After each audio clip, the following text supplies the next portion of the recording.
अस्सलामुअलैकुम students, welcome to Unwala's online classes. और आज की वीडियो में हम क्लास 8 की केमिस्ट्री का चैप्टर नंबर 2 के क्वेश्चन नंबर 2 के बारे में बात करते हैं। जैसा कि आप जानते हैं कि हमारा चैप्टर नंबर 2 स्टार्ट हो चुका है केमिस्ट्री का, और चैप्टर का नाम है केमिकल कॉम्बिनेशन। अब केमिकल कॉम्बिनेशन के बारे में कॉन्सेप्ट हम पिछली वीडियो में बात कर चुके थे, और इसमें स्टार्टिंग में हम केमिकल कॉम्बिनेशन के कुछ लॉस के बारे में बात करेंगे। ठीक है, यानी जो केमिकल्स हैं या जो कंपाउंड्स हैं आपस में मिलते हैं या आपस में रिएक्ट करते हैं तो उनके क्या क्या मतलब लॉज होते हैं, और कुछ साइंटिस्ट हैं उन्होंने इससे रिलेटेड कौन से लॉज और अपनी थ्योरीज़ बयान की हैं, इस बारे में हम बात करेंगे।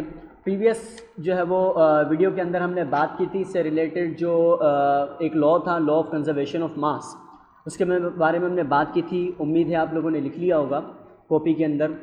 और आज हम इसी तरीके से एक लॉ के बारे में बात करेंगे जिसका नाम है law of constant composition. Question है हमारे पास, state the law of constant composition और law of definite proportions and explain it with the help of Berzelius experiment. अब लॉ का नाम है कांस्टेंट कंपोजिशन, इसको डेफिनेट प्रोपोर्शन भी कहते हैं, इसका एक और नाम भी है फिक्स प्रोपोर्शन। ठीक है, इसको फिक्स प्रोपोर्शन के नाम से भी जाना जाता है। अब ये जो लॉ है इसके अंदर जो कौन से साइंटिस्ट हैं जिसने इसको बयान किया है और इसके अंदर इसकी क्या स्टेटमेंट है, ये हम आगे पढ़ते हैं आंसर में।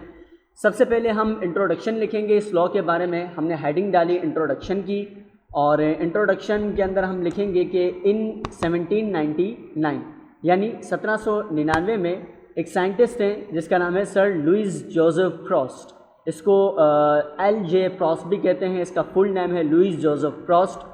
उन्होंने जो है वो ये लॉ ऑफ कांस्टेंट कंपोजिशन या डेफिनेट प्रोपोर्शन का जो लॉ है उन्होंने जो है वो ये बयान किया है। ठीक है, इसको फिक्स्ड प्रोपोर्शन का लॉ भी कहा जाता है। अब स्टेटमेंट क्या है इस लॉ की, यानी इस लॉ के अंदर इन्होंने कौन सी बात हमें बताई है, इनकी क्या थ्योरी थी, इसके बारे में हम पढ़ते हैं।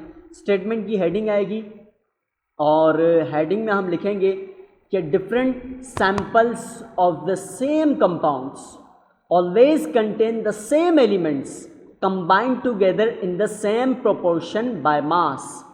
कह रहे हैं इस देखें स्टेटमेंट के अंदर हमें इन्होंने क्या लॉ बताया है। लॉ के बारे में हमने बताया था कि लॉ एक ऐसी स्टेटमेंट या एक ऐसी बात होती है जो कि एक फिक्स बात होती है, एक ऑथेंटिक बात होती है, जिसको हम दुनिया के किसी भी कोने पर अगर हम उसको उन कंपाउंड्स के साथ, केमिकल्स के साथ अगर हम अप्लाई करें तो उसका आंसर बिल्कुल एक्यूरेट आता है। अब यहाँ पर इन्होंने स्टेटमेंट ये बताई है कि different samples of the same compounds, यानी सेम कंपाउंड्स के अगर हम डिफरेंट सैम्पल्स ले लें, मुख्तलिफ जगहों से अगर हम उसके सैम्पल्स ले लें, कंपाउंड सेम ही है लेकिन हमने उसके सैम्पल्स मुख्तलिफ जगहों से लिए हैं, मुख्तलिफ तरीके से लिए हैं। अब भले हमने मुख्तलिफ तरीके से लिए हैं लेकिन उनके अंदर जो एलिमेंट्स हैं, जिन एलिमेंट से वो कंपाउंड मिलकर बना है वो, और उनके मास का जो प्रोपोर्शन है वो सेम ही रहेगा। ठीक है, ये लो बताया था, मतलब इसकी स्टेटमेंट ये वाली बताई थी किसने, लुईस जोसेफ फ्रॉस्ट ने। अब इसकी एक्सप्लेनेशन के अंदर मैं आपको डिटेल में बताता हूँ कि water can be prepared by different methods. आप देखिए 3 इक्वेशंस हमें दी गई हैं जिसमें मुख्तलिफ इक्वेशन से वाटर बन रहा है। जैसे फर्स्ट इक्वेशन है 2H2 जब O2 के साथ रिएक्ट करता है तो यहाँ पर H2O बनता है, ये एक रिएक्शन है। इसके अलावा वाटर को बनाने का एक और प्रोसीजर है, यहाँ पर CaOH2, इसको जब जो है वो रिएक्ट करवाया जाता है तो यहाँ पर हमारे पास ये 2 कंपाउंड्स बनते हैं जिसमें एक वाटर भी, H2O भी बनता है। इसके अलावा एक और तरीक़ेकार है, CH4 को जब 2O2 के साथ रिएक्शन करवाया जाता है, ऑक्सीजन गैस के साथ रिएक्शन करवाया जाता है तो हमारे पास CO2 यानी कार्बन डाइऑक्साइड और वाटर प्रोड्यूस होता है। अब देखिए वाटर बनाने के हमारे पास यहाँ पर डिफरेंट वेज बता दिए गए हैं, 3 तरीके बताए गए हैं, 3 तरीके से यहाँ पर वाटर जो है वो प्रोड्यूस हो रहा है, वाटर जो है वो यहाँ पर बन रहा है 3 मुख्तलिफ तरीक़ों से। ठीक है, इसी तरीके से आगे क्या बताया जा रहा है कि as well as water can be obtained from different resources. जिस तरीके से हम पानी को मुख्तलिफ तरीके से बनाते हैं, मेक करते हैं, इसी तरीके से हम पानी को हासिल भी करते हैं मुख्तलिफ रिसोर्सेज से, मुख्तलिफ ज़राए से, जैसे marine water, river, glaciers, ground water, यानी हम पानी को मुख्तलिफ जगहों से हासिल करते हैं। हम पानी को दरिया से, ग्लेशियर से, कुएं से, तालाब से, मुख्तलिफ जगहों से हमने पानी हम हासिल करते हैं। ठीक है, अब देखिए ये एग्जांपल आपको ये बताई जा रही है कि पानी हमारे पास एक ऐसा कंपाउंड है जो हर दुनिया में इजीली अवेलेबल है, हर इंसान इसको यूज़ करता है, ठीक है। लेकिन इसके जो रिसोर्सेज होते हैं ना वो मुख्तलिफ हैं, हर कोई मुख्तलिफ रिसोर्सेज से यूज़ कर रहा है। हम तो अभी शहरी ज़िंदगी में रह रहे हैं तो हम लोग नलों से जो है वो हमें पानी हासिल होता है। देहातों वगैरह में लोग जो है वो तालाब वगैरह से जो है वो दरिया वगैरह से पानी हासिल करते हैं। तो अगर हम पानी के मुख्तलिफ सिंपल्स लें गिलास के अंदर, जैसे फॉर एग्जांपल हमारे पास 3 गिलास हैं, एक गिलास के अंदर हमने ऊपर दिए हुए रिएक्शन में से किसी भी रिएक्शन से पानी बनाया, वो वाला पानी डाला। एक जो गिलास है उसके अंदर हमने देहात वगैरह से पानी लिया, दरियाओं वगैरह से जो प्योर पानी हासिल होता है वो हमने लिया, और एक जो हम नॉर्मली घर में नल वगैरह से जो पानी हासिल होता है वो हमने लिया। अब ये 3 पानी एक ही कंपाउंड है लेकिन मुख्तलिफ रिसोर्सेज से हमने उनको क्या किया, लिया है। फिर आगे क्या होगा, आगे है कि वाटर प्रिपेयर्ड और obtain from any of this above resources they have 2 elements, hydrogen and oxygen. कह रहे हैं कि वाटर जो प्रिपेयर्ड, अगर हम वाटर को बनाएं या पानी को हासिल करें ऊपर दिए गए किसी भी तरीके से, ठीक है, यानी उन तीनों में से किसी भी तरीके से आप पानी बनाओ या इन चारों में से किसी भी ज़राए से आप पानी हासिल करो, लेकिन आप एक चीज़ गौर करोगे कि पानी जिस एलिमेंट से मिलकर बनाएं, पानी जिस कंपाउंड से मिलकर बनाएं, वो कंपाउंड्स इसके सेम ही होंगे, वही 2 कंपाउंड्स होंगे जो हर वाटर के मॉलिक्यूल में मौजूद होते हैं। कौन कौन से, हाइड्रोजन एंड ऑक्सीजन, यही 2 एलिमेंट्स इसके अंदर मौजूद होंगे।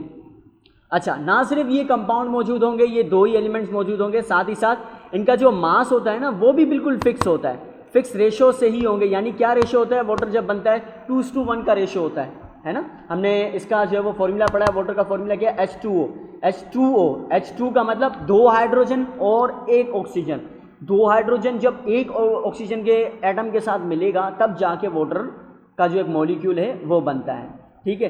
तो ये हमें लॉ जो है वो बताया था लुईस जोसेफ प्रॉस्ट ने। अब ये लॉ की स्टेटमेंट दोबारा से मैं आपको बताऊं कि क्या है, कि अगर हम वाटर को किसी भी ज़रिए से हम जो है वो हासिल करें, बनाएं, ठीक है, या और इनके जो कंपाउंड्स होते हैं वो क्या होते हैं, बिल्कुल सेम होते हैं, एक जैसे होते हैं, और इनका जो प्रोपोर्शन होता है वो भी सेम होता है। अब इस लॉ को जो है वो मज़ीद अथेंटिक बनाने के लिए एक साइंटिस्ट ने इसका एक्सपेरिमेंट किया, और एक्सपेरिमेंट करके इस लॉ को उन्होंने बाकायदा वेरीफाई किया है कि ये लॉ बिल्कुल सही है। साइंटिस्ट का नाम क्या है, साइंटिस्ट का नाम है बर्ज़िलियस। बर्ज़िलियस साहब ने इसके ऊपर जो है एक एक्सपेरिमेंट किया, और एक्सपेरिमेंट करके जो है वो इस लॉ को बयान किया। जैसे हमने बताया कि मुख्तलिफ साइंटिस्ट जो है वो थ्योरी अपनी बयान करते थे, फिर जैसे ये थ्योरी वर्ल्ड के अंदर ये रिकॉर्ड होती थी, रिकॉर्ड होने के बाद बाकी साइंटिस्ट इस थ्योरी के ऊपर एक्सपेरिमेंट करते थे, ठीक है। एक्सपेरिमेंट करके वो देखते थे कि भाई ये थ्योरी बिल्कुल सही है या नहीं है, बाकी कंपाउंड्स के साथ ये एप्लीकेबल है या नहीं है। तो इसी तरीके से लुईस जोसेफ प्रॉस्ट ने ये स्टेटमेंट बयान की, फिर इसको जो है वो अथेंटिक करने के लिए इसके ऊपर एक्सपेरिमेंट किसने किया, बर्ज़िलियस साहब ने, ठीक है।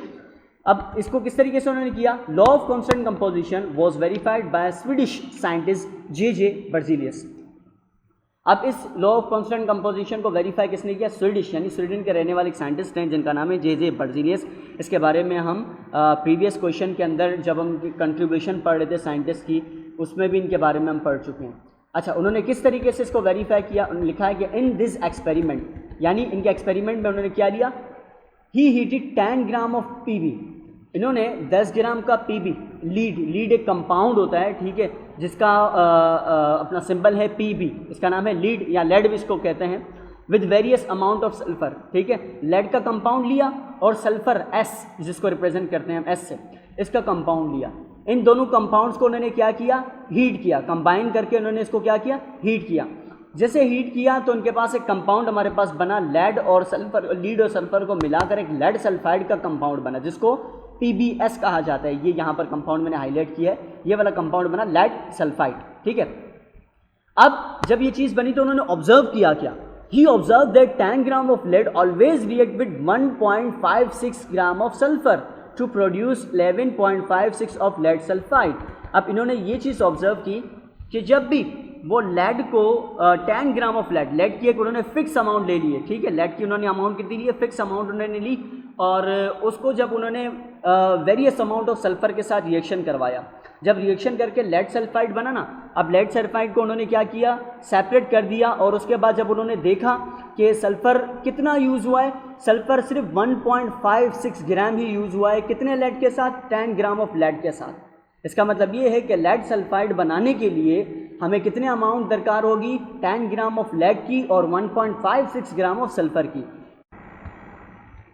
तो इस तरीके से लॉ ऑफ कांस्टेंट कंपोजिशन जो है वो वेरीफाइड होता है दूसरे कंपाउंड के साथ, और जो लुईस जोसेफ प्रोस्ट ने अपनी स्टेटमेंट बयान की थी वो बिल्कुल एक्यूरेट साबित हुई कि जब भी दो या दो से ज़्यादा कंपाउंड का मुख्तलिफ रिसोर्सेज से लेते हैं तो उनका जो मास होता है और उनके जो एलिमेंट्स होते हैं वो हमेशा क्या होते हैं, सेम होते हैं।